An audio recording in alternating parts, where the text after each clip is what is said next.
everybody, welcome back to our YouTube channel. We hope that everyone is staying safe and healthy and active during quarantine as it still continues on. Avoiding the quarantine 15. Yes. So today we are going to talk about social media and relationships.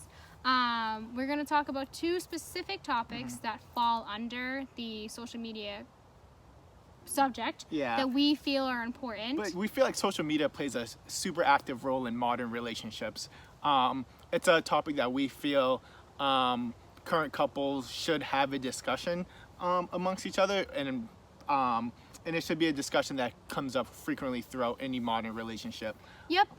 So we're gonna touch on lust and temptation. Those are we feel that they lump sort of together, and also they're byproducts of social media, right? Yep. And also consuming or not consuming social media while you're with your significant other, sort of how we touched on in the last two videos about how you're with someone, how important it is to spend that time with them. Okay, so when it comes to social media and temptation and lust, it's a very uncomfortable conversation to have with your significant other, because you're becoming vulnerable to what your lust and temptation is.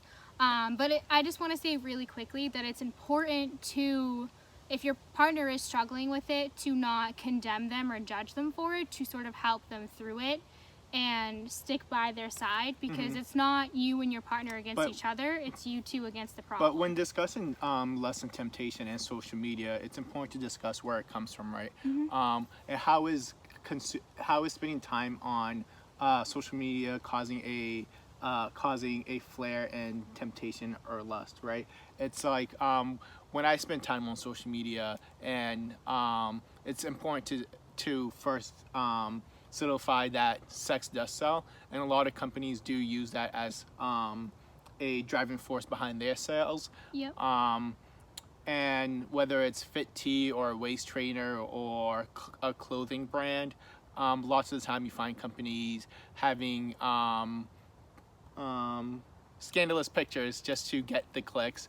Right, and then it sort of starts, I want to say, like a rabbit hole, especially, I'm going to speak on men for this issue, mostly. I will get to women, but it's mostly women that do this, right, that post scandalous photos on Instagram and maybe even Twitter, because Twitter literally has no filter. It's not unique to women, because men do the same things, right? It's just not more, it's more, I feel like women are more in the front lines than men are in terms of that.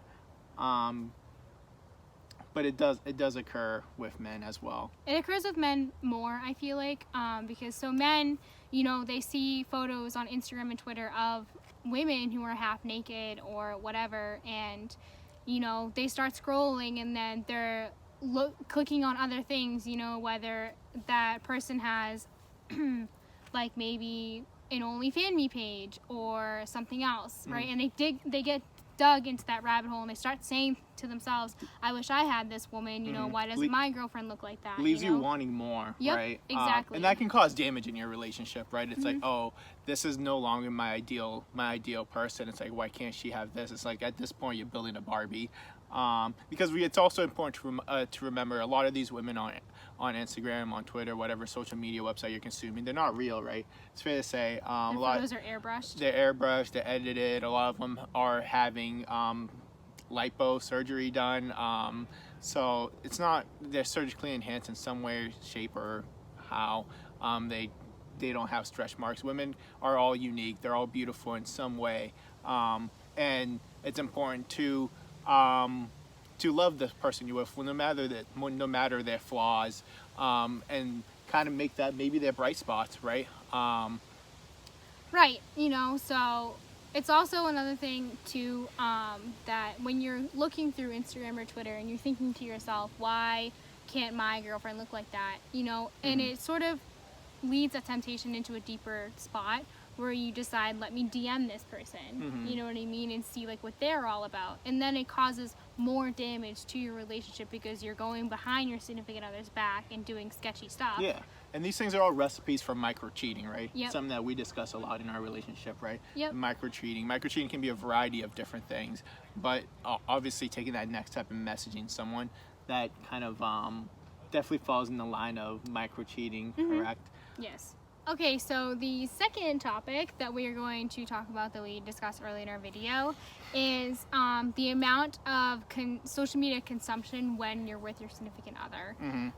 Because especially in the millennial generation, it's a huge problem for us to be addicted to social media and to our phones, especially when we are with that special person. Yeah, and it's important to realize that quality time means the most important quality time is the quality and quality time, right? It's giving that person your undivided attention, right?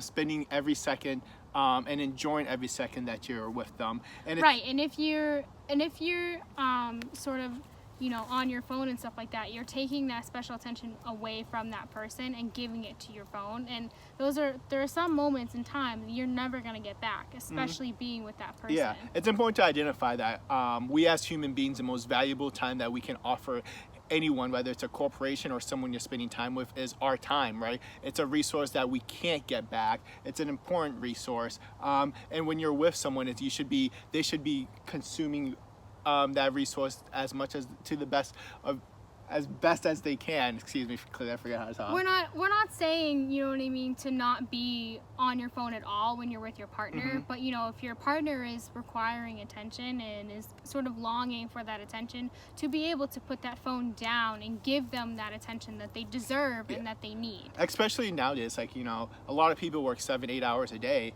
and at the end of the day, after a long work day, you should definitely provide them that attention. Give them that opportunity to enjoy your time. Right, and also even like during quarantine, like if you're with that person all day long, obviously you're with that person all day long, so you don't want to give them sort of that attention because, you know, you want to go on your phone and you want to see what's happening and see stuff what's like trending. That. You know, but it's also important, you know, when, like I said, when that person requires attention and wants attention, to give them that attention, to give them that specific time for just you and them. Yeah, I think it's a good place to close it off. At the end of the day, social media and relationships are a multifaceted conversation that you need to have with your significant other. So we'll see you guys next video. Definitely leave us some feedback, have a discussion in our comments section. Make sure you like and subscribe and share, and we will see you guys next video.